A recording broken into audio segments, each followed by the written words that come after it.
Senado Federal, entre discursos ensaiados e trocas de farpas cada vez mais comuns, um momento em particular capturou a atenção dos bastidores de Brasília e agora está prestes a prender a sua também. Em plena sessão da Comissão de Segurança Pública, o senador Sérgio Moro, outrora símbolo da Operação Lava Jato e agora político de mandato, se levantou para discursar com a segurança de quem acredita estar acima de qualquer correção.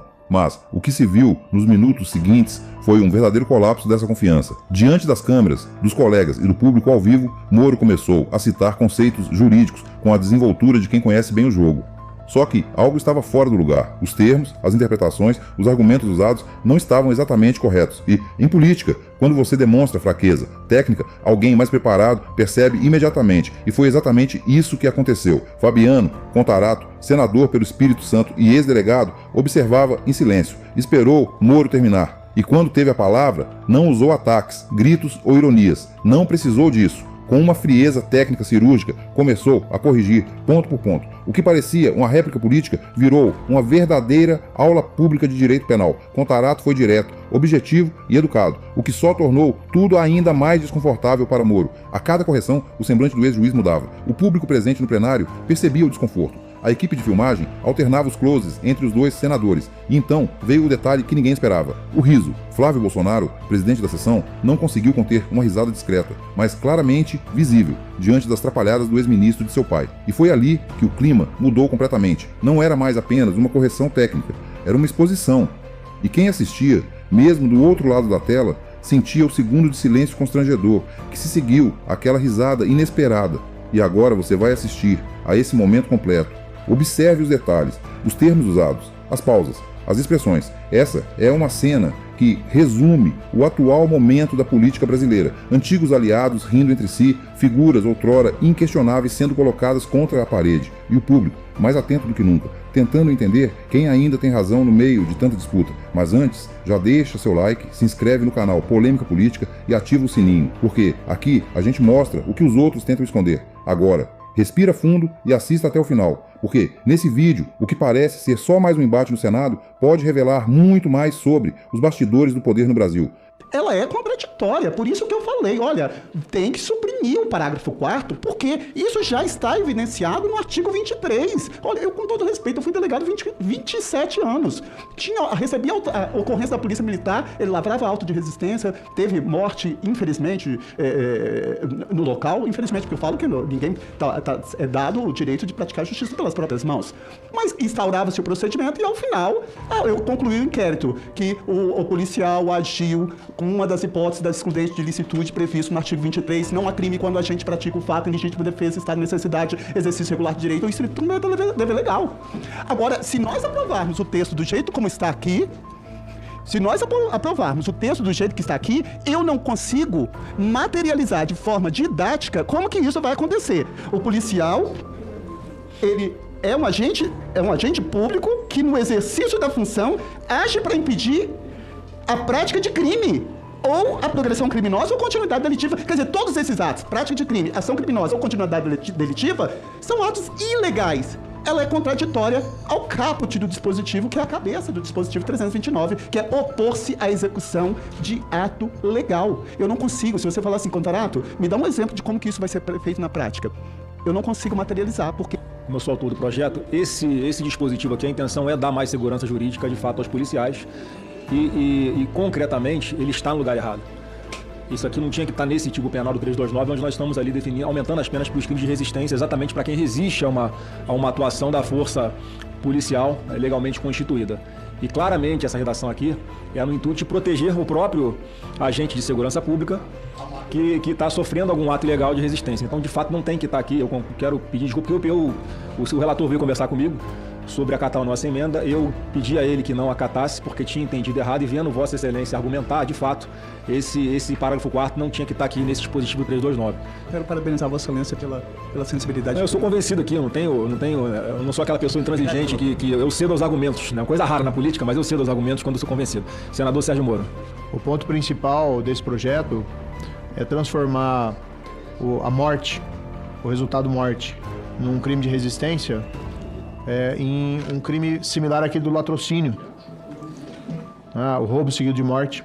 especialmente em um momento que a gente vê um crescimento preocupante dessas organizações criminosas no país. Ontem mesmo saiu um retrato aí matéria da Globo, do Atlas da Violência, e nós vimos alguns estados que estão com índices enormes de assassinatos por 1.000 habitantes, e nós só conseguimos atribuir esse crescimento dos assassinatos à ação do crime organizado que corre solto no país. Eu acho que esse parágrafo aqui, senador Moro, senador Flávio, do parágrafo 3º, que fala: se da violência resulta lesão grave a 4 a 12, ou se resulta morte de 12 a 30, eu tenho que entender se a pessoa que opõe a resistência dolosamente mata o policial, qual é o crime? Se você falar que vai ser o parágrafo 3º, esse parágrafo 3º, ele é um crime préter doloso. É dolo na resistência e culpa no resultado.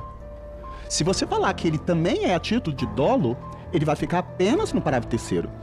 E ao invés de beneficiar, nós estamos prejudicando os policiais. Porque eu explico por quê. Porque o parágrafo 2º hoje da redação está falando assim: as penas desse artigo da resistência são aplicáveis sem prejuízo das correspondentes à violência. Então, se eu sou policial, a pessoa que eu estou detendo se opõe à resistência mediante violência a mim, ele vai ser condenado pela resistência mais a violência que ele praticou, lá por força do artigo 69 do Código Penal. Quando o agente, mediante mais de uma ação ou omissão, pratica 2 ou mais crimes idênticos ou não, aplica-se a pena cumulativamente. Vai ser pior para ele. Agora, se a gente deixa do jeito que está aqui, ele só vai responder pela resistência qualificada. Posso dar uma sugestão aqui, senador Contarato? Mais uma vez eu concordo com Vossa Excelência. Já que nós temos aqui esse artigo, esse parágrafo 4º, a gente podia mudar essa redação, em vez de revogá-la, exatamente nesses termos, para dizer... Eu vou pedir vista aqui, presidente, para a gente... de fato, esse parágrafo 2º, remanescendo da forma como está, ele prejudica o propósito, se o propósito de fato é esse, né? Se nós buscarmos todos os crimes qualificados pelo resultado no Código Penal, todos, eles são préter-dolosos. É dolo no antecedente, culpa no consequente. Eu dou uma porrada no rosto de uma pessoa, ele bate com a cabeça na quina da calçada e vem a óbito. Eu não tinha a intenção de matar. É dolo na lesão, culpa no resultado, lesão corporal seguida de morte. Lá ele fala se resulta. Então, como se resulta, lá o entendimento é porque é subtração patrimonial ou subtração patrimonial e morte. Lá no 57 para 3º. O que eu estou falando é que a doutrina toda vai interpretar que esse parágrafo 3º não é a título de dolo, ele é a título de culpa. Vai ser préter dolo. Então, eu acho que... E eu concordo. E outra coisa, qual é o elemento subjetivo da conduta se o cara imobiliza o policial e imobiliza ele e executa com um tiro de uma .40 na cabeça? O ânimo foi o quê? Foi matar. A gente quer tirar da competência do Tribunal do Júri uma coisa que está constitucionalmente. Compete ao Tribunal do Júri julgar os crimes dolosos contra a vida tentados ou consumados. Se a gente continuar isso, com todo o respeito, eu estou tentando contribuir porque eu sou policial. Nós estamos fazendo nós estamos pensando que nós estamos beneficiando, nós estamos prejudicando, porque a redação tem que permanecer do parágrafo 2º. As penas correspondentes desse crime de resistência aplica-se cumulativamente às correspondentes à violência. Aí ele vai ter 2 crimes em concurso material. Ele responde pelo 329, ele responde pelo homicídio qualificado em concurso material por força do 69, quando o agente, mediante mais de uma ação ou omissão, pratica 2 ou mais crimes idênticos ou não, aplica-se a pena cumulativamente. A figura mais própria aqui é a equiparação ao latrocínio, roubo seguido de morte. Não importa se morreu a vítima porque o agente do roubo queria só roubar, mas matou no caminho por culpa ou por dolo, ele responde e ninguém fala que a tipificação do latrocínio beneficiou o agente do latrocínio, pelo contrário, mas tirou do júri. Então, assim, vamos discutir esse assunto, mas aqui o objetivo é chegar a um melhor resultado, né? Podemos até pensar numa elevação da pena aqui proposta para o resultado morte, mas retirar isso do júri pela circunstância que a gente vê na prática. Senador Fabiano Contarato. Eu também quero aqui fazer um registro e retificar uma informação do senador Moro. Latrocínio não é roubo seguido de morte. Porque se você fala que latrocínio é roubo seguido de morte, você está delimitando quando aconteceu a subtração patrimonial e quando aconteceu a morte. Latrocínio é roubo com resultado morte. Esse resultado pode ser antes, esse resultado pode ser durante, ou esse resultado pode ser depois da subtração. Eu mato e depois subtraio. Latrocínio. Eu, durante a subtração, eu mato. Latrocínio. Eu subtraio e depois mato. Latrocínio. Então, com todo respeito, roubo seguido de morte não é a definição do tipo penal previsto no artigo 157, parágrafo 3º. Não, mas não é isso. Nós somos legisladores. Não, gente, não é dessa questão doutrinária, não, senador. Com todo respeito, o senhor foi juiz. Isso não é questão doutrinária, não. Nós temos uma função legislativa. Isso aqui é Comissão de Segurança Pública.